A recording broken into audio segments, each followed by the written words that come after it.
Okay, honestly, you know that feeling when a movie character does something so amazing, so perfectly right, that you literally get goosebumps? Yeah, maybe you even do a little fist pump, or lean over to your friend like, whoa, did you see that? That's the absolute best, right? It's why we love movies. But then, oh man, then there's the other feeling, the one where a character is so cringe, or makes such a wildly bad decision, or seriously, is just so pointless that you're kind of dead inside just watching them. Sheesh, like maybe you even groan out loud.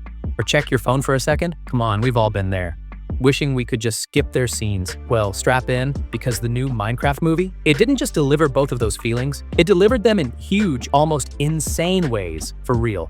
The buzz around this movie's characters is nuts. The way people are talking online, the absolute range from instant fan favorite, protect them at all costs, to please delete this character from existence immediately is something else entirely. My take is, it's probably one of the most polarizing cast we've seen in a blockbuster like this in a good while. So, if you've been wondering who everyone's cheering for and who's getting all the you're in the right place. We're about to unpack all of it. The absolute legends, the total flops, the ones that made us go, let's go, and the ones that just made us ask, what the heck? First up, let's talk about our beloved hero, Steve. His story starts relatable enough, dreaming of being the best miner, only to have society and circumstances squash that dream. We see him as a kid, kept out of the mines. Then, as an adult, stuck selling doorknobs. A life far, far from his ambitions. But what makes Steve special is his resilience. This guy doesn't give up when he remembers that dream.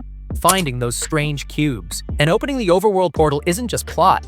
I mean, it's his second chance. His transformation there is amazing to watch. He doesn't just survive, he actively creates building, farming, befriending animals, and crucially, taming Dennis the wolf. What a moment. These actions show his kindness and resourcefulness. As he builds a community, his courage shines. Not just fighting monsters, but also in escaping the nether and making tough calls. Perhaps his most powerful moment, though, walking away from the villain instead of seeking revenge. How much strength does that take, right? Honestly, my take is, that single moment felt truly iconic. It shows his depth, like he's beyond vengeance. Steve is loved because he's imperfect, he's struggled, but his core goodness shines through. Basically, he embodies the Minecraft spirit, creating something better, despite limits. He's the heart of the movie, and honestly, my favorite. Now, let's flip to the other end of the spectrum, Malgoya. As the main villain, she had potential, ruler of the Nether, commanding a piglin army, aiming for the creation cube to destroy beauty. Solid setup. Her backstory, about being a mocked outcast dancer,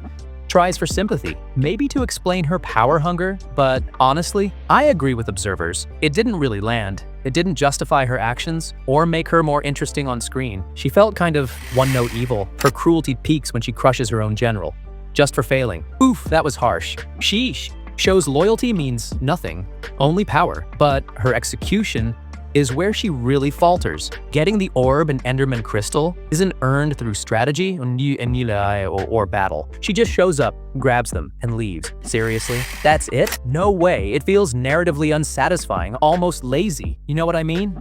We expect an epic struggle, but we get an anticlimax. Her final confrontation is equally lackluster. She's outsmarted, and her last trick fails. Malgoya's on the hated list for being boring evil, grand threats, weak follow-through, lacking the cunning of a great villain. Did you feel she was just, May? What a bummer, honestly.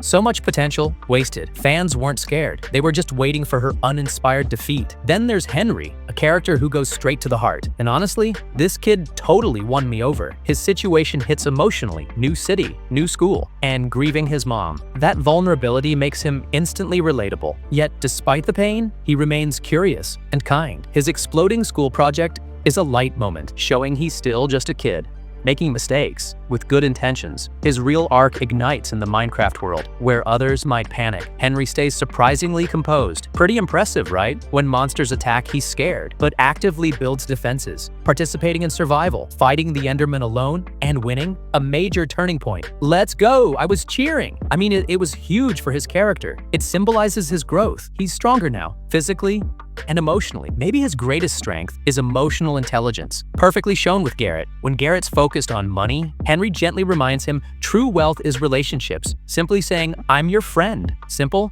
yet powerful, and it deeply affects Garrett. Henry proves heroism isn't about powers but heart, brains, and courage. He's a vital part of the movie's emotional core. Actually, I believe he's one of the best parts of the film. Low-key kinda obsessed with his whole arc. Did you relate to him? Now, for a character whose reception was, mixed, leaning negative, the principal. Oh boy, where to start? Comedy relief is tricky. Done wrong, it's just annoying. Here it feels like the comedy missed, leaving only awkwardness. Her intro is unsettling, discussing her failed marriage in a school meeting, then distracted driving, hitting a villager, and inviting him to dinner like nothing happened? Bizarre. I mean, seriously? Who does that? Dude, what the heck? These humor attempts fall flat, making her sort of unlikable. Her worst part isn't one incident, but her whole non-arc. She pops up randomly with non-sequiturs, and her romance subplot with the villager feels totally disconnected. It felt like scripts got mixed up. Okay, that part was kinda cringe. Like, majorly cringe. She adds nothing to the main journey, shows no development, and the post-credit engagement to the guy she hit makes 0 sense. I was literally baffled. The principal is hated because she feels extraneous. The humor fails. Her scenes disrupt the flow, and the arc is pointless. In an adventure, heartfelt movie, her subplot is just jarring. Didn't you also think she was just weird? Back to the loved list with a non-human star, Dennis the Wolf, and what a character. Like, absolutely legendary. Pets often become favorites, but Dennis is way more. Steve taming him with a bone is iconic, weaving game mechanics into the story beautifully. From then on, he's a loyal protector, a fierce warrior. Without words, his actions define him. And actions speak louder, right?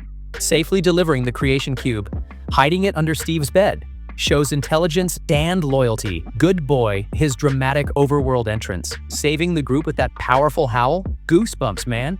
And leading a wolf pack in the final battle? Woo-hoo! That's what I call an entrance. Dennis's appeal is his unwavering loyalty and bravery. He never backs down, always protecting his loved ones with primal instinct. He reminds us heroism isn't just human, and loyalty is a superpower. You know, he's not just a wolf, he's family, embraced by the audience.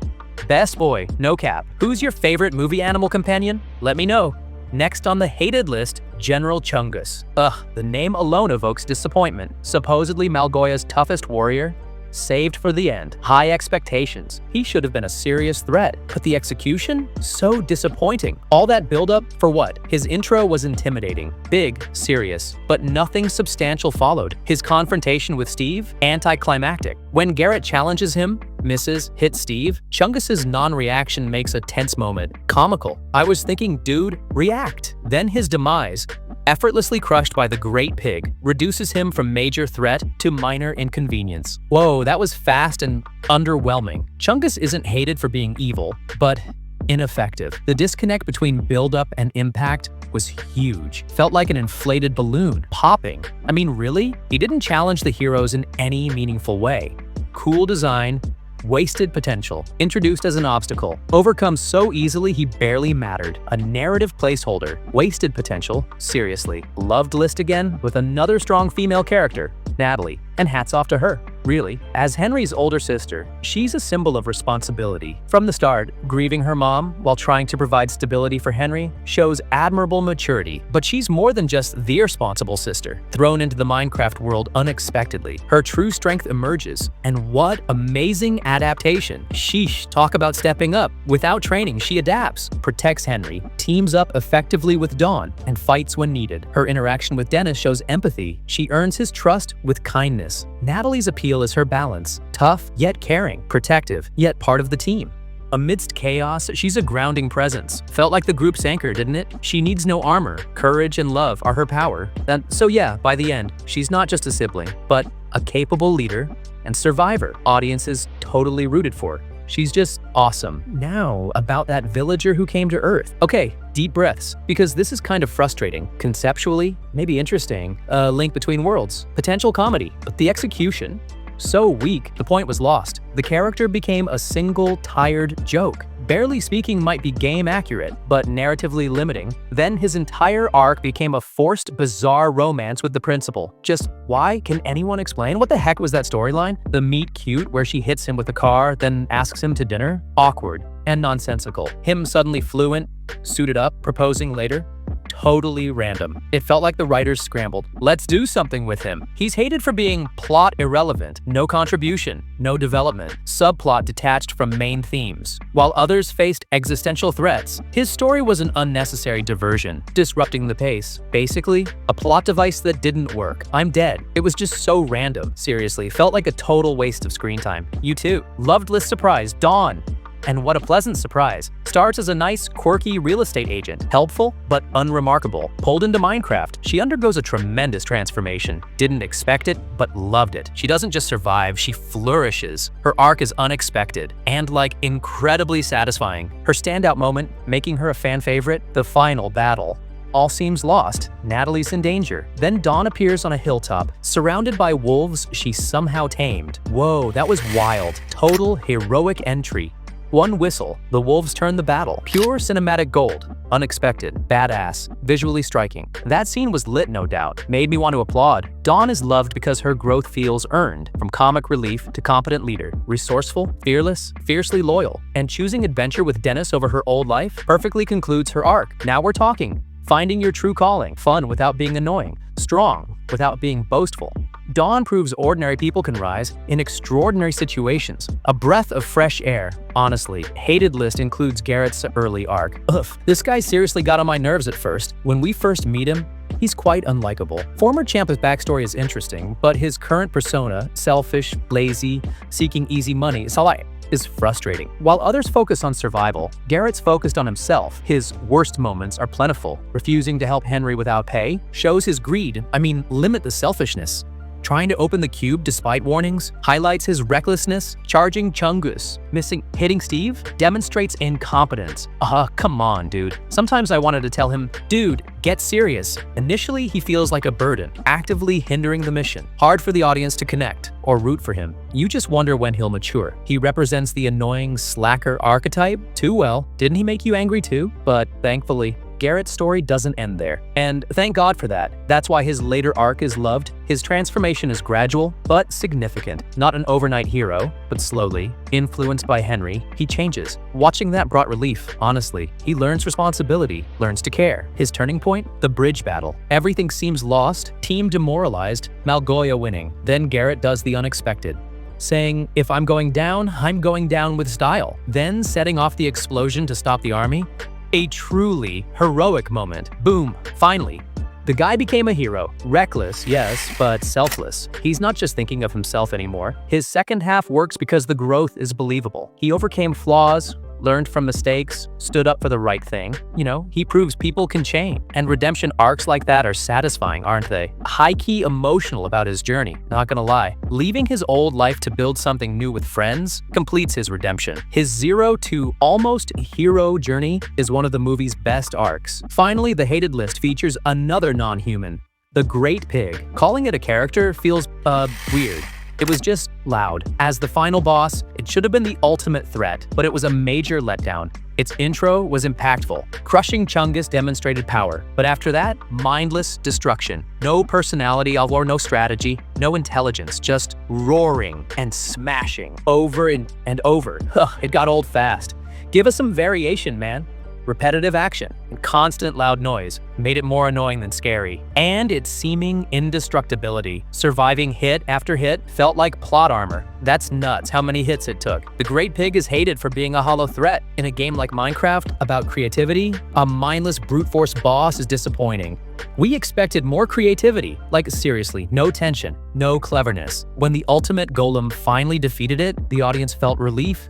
Not satisfaction. Relief. The noise stopped. For real. Oh, what a bummer for a final boss. Felt kind of like a lazy way to create conflict. So that was our and my slightly personal detailed analysis of the most loved and most hated characters in the Minecraft movie. From Steve's steadfast heroism to Garrett's surprising redemption, and from Malgoya's boring villainy to the principal's baffling irrelevance. Each character left a distinct impact.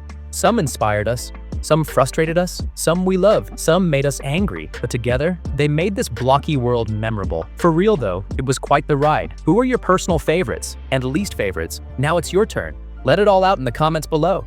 Which character's journey engaged you the most? And which character did you want off the screen ASAP? Definitely share your thoughts. If you enjoyed this deep dive and my little bit of rambling, and you want to see more character analyses or movie breakdowns like this, please like this video, subscribe to the channel, and hit that notification bell so you don't miss future content. So thanks for watching. Let's go. See you in the next video.